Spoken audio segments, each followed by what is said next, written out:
মৰমৰ ছাত্ৰ ছাত্ৰীসকল মোৰ ক্লাছলৈ স্বাগতম। আজি আমি শিকিম এক্সাৰসাইজ 7.3 কোশ্চেন 4 আৰু 5। তো আজিৰ ক্লাছটো মই আৰম্ভ কৰো। আমাৰ কোশ্চেন 4ত কি দি আছে? BE আৰু CF এটা ত্ৰিভুজ ABC ৰ দুডাল সমান উন্নতি। ঠিক আছে, এটা ABC ত্ৰিভুজ আমি আঁকি লৈছো। সাপোজ ABC এই ত্ৰিভুজটোৰ কি কৈছে? দুটা সমান উন্নতি। আমাৰ কি BE বিৰ পৰা কলৈ গৈছে? E লৈকে গৈছে। উন্নতি মানে এইবিলাক কি দিয়া আছে? 90 ডিগ্ৰী বুলি দিয়া আছে আমাক, হ'ব। আৰু CF ইয়াতে হ'ব তোমালোকৰ F, এইটো কি দি আছে? তোমালোকৰ 90 ডিগ্ৰী। তো বোথ সাইড 90 ডিগ্ৰী, হ'ব। প্ৰমাণ কৰিব দিছে আমাক, মানে সৰ্বসমতাৰ হ অ বা মানে 90 ডিগ্ৰী আমাৰ অতিভুজ আৰু যিকোনো এটা বাহু, এই ফৰ্মুলা মতে প্ৰমাণ কৰিব দিছে যে ABC ত্ৰিভুজটো সমদ্বিবাহু। তাৰমানে আমাৰ প্ৰমাণ কৰিব লাগে AB ইকুৱেল টু AC, হ'ব। চাবা আমি এনেকে লিখিম যে ত্ৰিভুজ ABC ৰ আমাৰ CF ইকুৱেল টু BE। ঠিক আছে, এই দুটা আমাৰ সমান, বা BE ইকুৱেল টু CF যেটো লিখা। ওকে, BE আমাক আগত দি আছে কোশ্চেনত, আমি আগতে লিখি দিলো BE ইকুৱেল টু তোমালোকৰ হ'ব CF। এটো আমাক দি আছে। এতিয়া চাবা প্ৰমাণ কি কৰিব লাগে? প্ৰমাণ কৰিব লাগে, কি প্ৰমাণ কৰিব লাগে? যে AB ইকুৱেল টু AC, হ'ব, বা ABC এটা সমদ্বিবাহু ত্ৰিভুজ। প্ৰমাণটো চাবা, আমি দুটা ত্ৰিভুজ লম। কোন দুটা ত্ৰিভুজ লম? FBC মই এক্সট্ৰাকে আঁকি দিছো। এইটো তোমালোকৰ 90 ডিগ্ৰী, কিয়? উন্নতি। আৰু তোমালোকৰ এইটো হল ECB, এইটো তোমালোকৰ উন্নতি। BE উন্নতি কাৰ ওপৰত? AC ৰ ওপৰত। ঠিক আছে, প্ৰমাণটো চাবা, ত্ৰিভুজ BFC আৰু ত্ৰিভুজ BEC ৰ পৰা তোমালোকে কি পাবা? প্ৰথমতে 90 ডিগ্ৰী কোণ দুটা আমাৰ সমান হ'ব, কাৰণ এইটো 90, এইটো 90।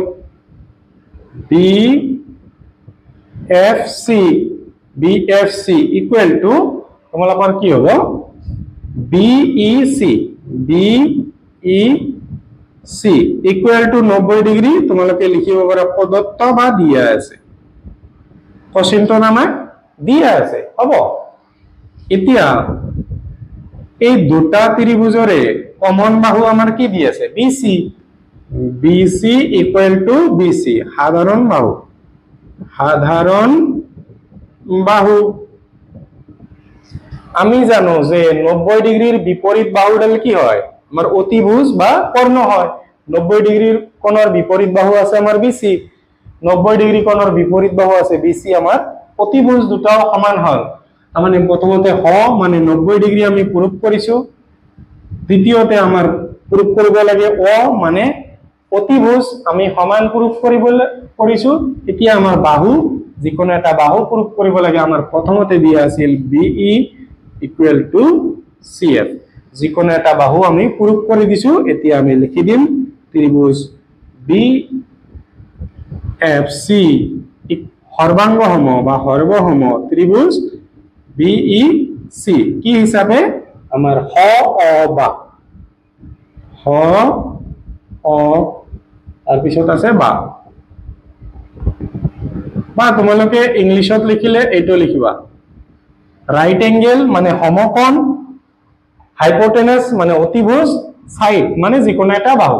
আচ্ছা, এইটো আমি প্ৰুভ কৰিলো। এতিয়া আমাক প্ৰমাণ কৰিব দিছে actually AB equal to AC বা ABC এটা সমবাহু ত্ৰিভুজ। চাবা এই দুটা ত্ৰিভুজ আমাৰ কি হল? সৰ্বসম হল। সৰ্বসম হোৱাৰ পিছত আমি কি ক'ব পাৰো? আমাৰ চাবা এই কোণটো বি কোণটো FBC আমাৰ এই ফুল কোণটো আহিছে। ফুল কণ্ঠ কাৰ লগত হ'ব সিৰ লগত সমান হ'ব সব বিৰ লগত কিয় সমান নহল এটো প্ৰথমতে চোৱা ই বি সি তোমাৰ এইখিনি কোণ এইখিনিৰ লগত কেতিয়াও সমান নহব কাৰ লগত সমান হৈ আছে চাবা ই সি বি মানে এটো ফুল হৈ আছে এই ফুল কোণটো তোমালোকৰ এই ফুল কোণৰ লগত সমান হ'ব তাৰ মানে বি ইকুৱেল টু তোমালোকে পাবা সি কি হিচাপে সিপি সিটি এতিয়া তোমালোকে জানা যে বিপৰীত কোণ দুটা যদি সমান হয় বিপৰীত কোণ দুটা সমান হলে বিপৰীত বাহু দুটাও সমান হ'ব তাৰ মানে আমি ইয়াৰ পৰা ক'ব পাৰো এই বি কোণৰ কাৰণে তোমালোকৰ এসি প্ৰথমতে বি কোণ আছে ইয়াতে লিখি দিও বি কোণৰ কাৰণে তোমালোকৰ এসি বাহু সমান হ'ব আৰু এই সি কোণৰ কাৰণে তোমালোকে কি বাহু পাবা এবি বাহু পাবা ঠিক আছে সাইডত লিখি দিব পাৰা যে বিপৰীত কোণৰ বিপৰীত বাহু সমান নহলে এনেকা লিখিব পাৰা সমান কোণৰ ঠিক আছে সমান কোণৰ বিপৰীত বাহু সমান ঠিক আছে এতিয়া AC ইকুৱেল টু AB ইয়াৰ পিছত এটা লাইন লিখিব পাৰা যে AB ইকুৱেল টু AC লিখিব পাৰা না নাই উল্টাই দিলে আমি এটো লিখিব পাৰিম অতএব আমাৰ কি হ'ব AB C এটা সম দ্বিবাহু ত্ৰিভুজ আমাৰ প্ৰুফটো কমপ্লিট হল তোমালোকে ভিডিওটো ৰখাই লিখিলো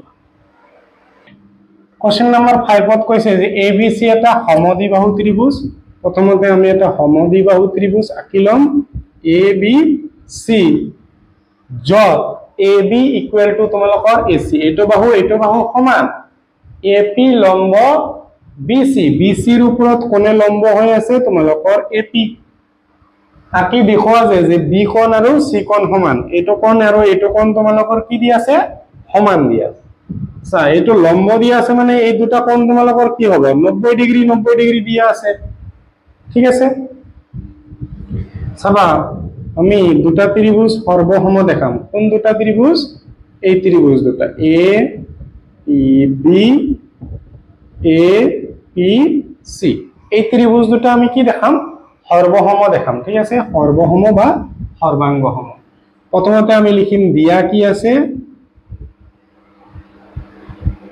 দিয়া আছে আমাৰ যে AB ইকুৱেল টু AC হ'ব আৰু এই কোণ দুটা সমান এই কোণটোৰ নাম কি লিখিব পাৰো APB নাইবা BPA যেটো কোৱা তোমালোকে APB equal to APC angle APC এই দুটা আমাক সমান দিয়া আছে হয় না সাইডত লিখিব পাৰা যে AP পারপেন্ডিকুলার অন BC এটো লম্ব চিন ঠিক আছে ইংলিশত কি কব পারপেন্ডিকুলার অসমীয়াত কব লম্ব এতিয়া প্ৰমাণ কৰিব লাগে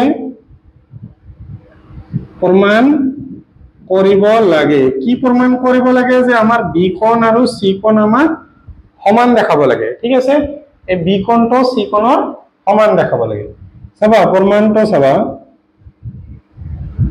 আমি ত্ৰিভুজ APB আৰু আমাৰ কোনটো ত্ৰিভুজ APC এই দুটা ত্ৰিভুজ আমি লম ত্ৰিভুজ APC ৰ পৰা চাবা তোমালোকে কি পাবা প্ৰথমতে এই কোণ দুটা কি আছে 90 ডিগ্ৰী আমি লিখিলাম কোণ দুটা লিখিলাম APB equal to APC 90 degree ঠিক আছে এই কোণ দুটা তোমালোকৰ 90 ডিগ্ৰী দিয়া আছে আৰু দিয়া আছে যে AB ইকুৱেল টু AC সাইডত লিখি দিব পাৰা প্ৰদত্ত মানে কি প্ৰদত্ত মানে হল দিয়া আছে এতিয়া AP ইকুৱেল টু AP এইটো ত্ৰিভুজত আছে আমাৰ AP আমাৰ এইটো ত্ৰিভুজত আছে তেনেহলে লিখিব পাৰো AP ইকুৱেল টু AP সাধাৰণ বাহু সৰ্বসমতাৰ তোমালোকে হ অ বা RHS স্বীকাৰ্য মতে বা উপবাদ্য মতে তোমালোকে কি ক'ব পাৰা যে ত্রিভুজ দুটা কি হবো হরবহম হবো এপিসি প্রথমতে আছে 90 ডিগ্রি তার কারণে কি হয় আর মানে রাইট এঙ্গেল তার পিছত আছে তোমালোকৰ অতিভুজ চোৱা 90 ডিগ্রির বিপরীত যেটো বাহু থাকে সেইটো হল কি অতিভুজ এটো আমার বিপরীত বাহু এবি ইয়ার বিপরীত আছে এসি দুটাই আমার সমান আছে এই কারণে আমি লিখি দেব পাৰো আর এইচ এস বা অসমীয়াত লিখিলে তোমালোকে লিখিব লাগিব হ ও বা মানে সমকোণ অতিভুজ আৰু এটা বাহু আমাৰ ত্ৰিভুজ দুটা হৰবহম হল কিন্তু আমাক লাগে কি বি কোণ আৰু সি কোণ লাগে চাবা তোমালোকৰ এইটো কোণৰ লগত সমান হ'ব সিপিসিটি মতে বি কোণ ইকুয়াল টু সি কোণ কি হিসাবে সিপিসিটি মানে করসপন্ডিং ট্ৰায়াঙ্গেলৰ আমাৰ কি হয় সৰি কৰসপন্ডিং এঙ্গেল অফ কংগ্ৰুয়েন্ট ট্ৰায়াঙ্গেল ঠিক আছে মানে দুটা হৰবহম ত্ৰিভুজৰ একে একে দেখা কোণ কি হয় আমাৰ সমান হয় ইয়াৰ পৰা আমি ক'ব পাৰো যে কি ক'ব পাৰো হেন্স প্ৰুফ লিখি দিলে হল হেন্স প্ৰুফ বা প্ৰমাণিত হল হ'ব ভিডিওটো ৰখাই তোমালোকে লিখি লোৱা ভিডিওটো চাই যদি ভাল পাইছা তেনেহলে নিজৰ সমনীয়াৰ সৈতে শেয়াৰ কৰি দিবা আৰু চেনেলটো যদি নতুন আহিছা তেনেহলে চেনেলটো সাবস্ক্ৰাইব কৰি যাবা এইটো পাৰ্টৰ মানে 7.1 7.2 আৰু এটো ইয়াৰ আগৰ গণিত বিলাক যদি চোৱা নাই তোমালোকে তেনেহলে প্লেলিস্ট বনোৱা আছে তাতে যাই চাই লবা